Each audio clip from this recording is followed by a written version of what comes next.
Hello my dear lovely audience, সবাইকে বৃষ্টিময় দুপুরের শুভেচ্ছা। বাইরে একদম বৃষ্টি বৃষ্টি আবহাওয়া, আর ঘরে যদি সুস্বাদু খাবার রান্না করা না হয় তাহলে কি হয় বলো। একদম আজকে এত সুন্দর একটা টেস্টিযুক্ত খাবার রান্না করেছি, তার রেসিপি তোমাদের সাথে শেয়ার করব। চলো, বাইরে একদম আবহাওয়াটা একদম ঠান্ডা ঠান্ডা, মনে হচ্ছে বৃষ্টি এখনই নেমে পড়বে।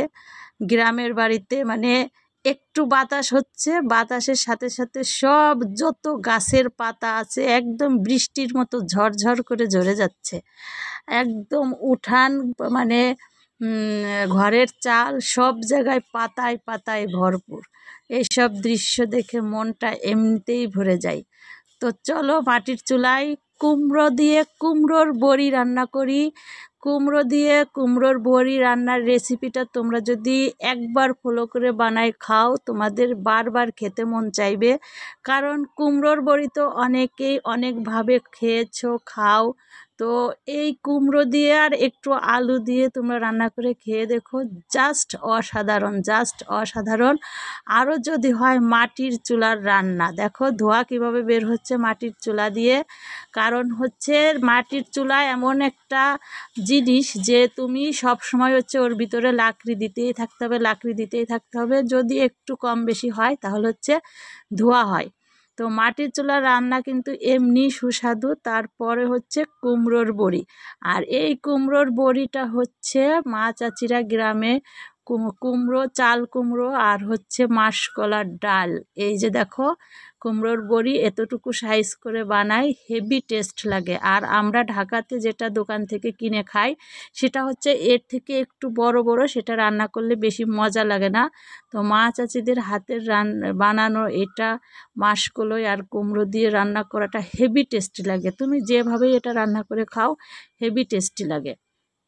আর আমি আজকে যেভাবে রান্না করতেছি সেটা হচ্ছে একটা মিষ্টি কুমড়ার ভিতরে একটু আলু দিছি, তারপরে হচ্ছে সব কিছু দিয়ে পানি দিয়ে একটু সিদ্ধ করে নিলাম। এখন একটু থেতলে নিচ্ছি, কারণ একটু থেতলে নিলে এটা একদম ঘন ঘন হয়ে যায়। দেখো কত সুন্দর কালার আসছে। তো থেতলে নেওয়ার পরে হচ্ছে এটা বাগার দিতে হবে, রসুন পেঁয়াজ জিরা দিয়ে সুন্দর মতো বাগার দিয়ে একদম গরম ভাতের সাথে যদি তোমরা এই কুমড়োর বড়িটা রান্না করে খাও গাইস, বন্ধুরা এই যে দেখো একদম বড়িগুলো একটু তেলের উপর দিয়ে ভেজে নিয়েছি একটু লাল লাল করে। কারণ এটা তো সাদা সাদা থাকে, রোদে শুকানোর পরে এটা সাদা সাদা হয়ে যায়। তো একটু তেলের উপর দিয়ে ভেজে তারপর হচ্ছে তরকারির ভিতরে এভাবে দিয়ে দিলে মানে হেভি টেস্ট লাগে, হেভি টেস্ট। তো আমি তরকারিটা থেতলার আগে যে পানিটা উঠাই রেখেছিলাম সেটা আবার দিয়ে দিলাম এর মধ্যে। তো এখন হচ্ছে আবার ওই যে দেখো দাও দাও আগুনে এটা রান্না করা হচ্ছে। মাটির চুলার রান্না ভাই ভাবতেই মানে ভালো লাগে, ভাবতেই ভালো লাগে। গ্যাসের চুলার রান্না কিন্তু এত টেস্ট হয় না মাটির চুলার রান্না যতটা টেস্ট হয়। দেখো কত সুন্দর টকবক টকবক করে রান্না হচ্ছে। আর মাটির চুলার রান্না কিন্তু দ্রুত হয় গ্যাসের চুলার দিক দিয়ে, মানে গ্যাসের চুলায় একটু আস্তে আস্তে হয়, দেরি লাগে।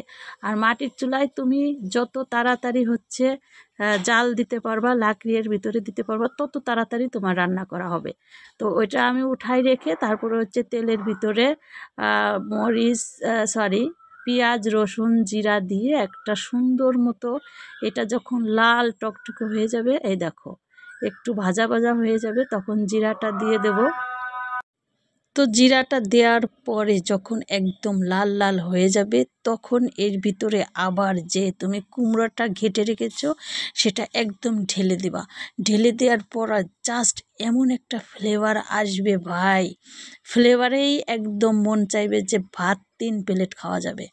দেখো তরকারির কালারটা দেখো, শুধু কি সুন্দর কালার হয়েছে, মনে হচ্ছে একদম মানে 2 প্লেট ভাত আমি এক চামচ তরকারি দিয়েই খেয়ে ফেলতে পারবো। তো এই রেসিপিটা তোমরা জাস্ট একবার ফলো করো বন্ধুরা, জাস্ট একবার ফলো করো। তারপরে যদি ভালো না লাগে তাহলে তোমরা কমেন্ট করে আমাকে জানাবা যে ভালো লাগে নাই। এটা জাস্ট অসাধারণ, জাস্ট অসাধারণ। তো বাইরে একদম আবহাওয়াটা ঠান্ডা ঠান্ডা, একদম বৃষ্টি বৃষ্টি, আর ঘরে সুন্দর একটা রেসিপি বানিয়ে খাচ্ছি সবাই। দেখো একটু একদম একটু শুকনো শুকনো হয়েছে, বেশি পানিও না।